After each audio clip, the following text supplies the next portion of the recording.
शहर के दोसर पोशाक रहे हो, लगो कोई जे के फैशन झकास रहे हो। होला ना संभार बात कहिले ठिठार राजा, बेनहट मानव बियाता।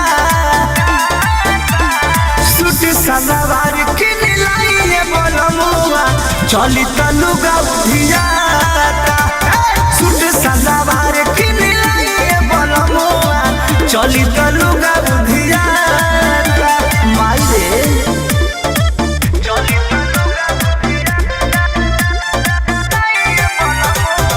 Music by Arya Sharma.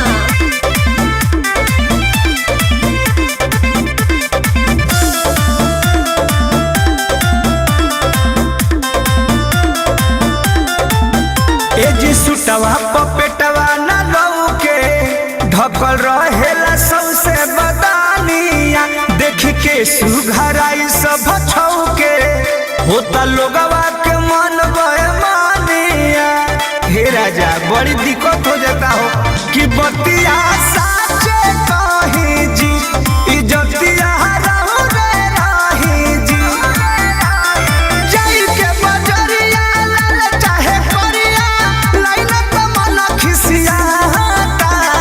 हे जी सूट सलवार किन लाइए बोलमुआ, चली तलुगा उधियाता। सूट सलवार किन लाइए बोलमुआ, चली तलुगा उधियाता। दादा रे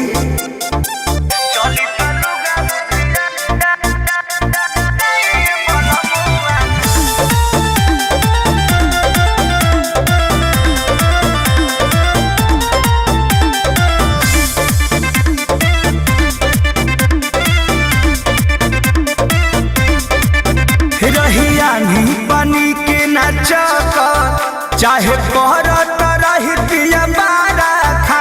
गिरे तनके में खोसल सरिया, देहिया से हो जाता हो फारा का। हे जी पिया यारिया परमोध जी, जनी कहरी करध जी। बड़ू बेनी होरा सुनी पिया छोरा, लुलिया के मन लुलियाता।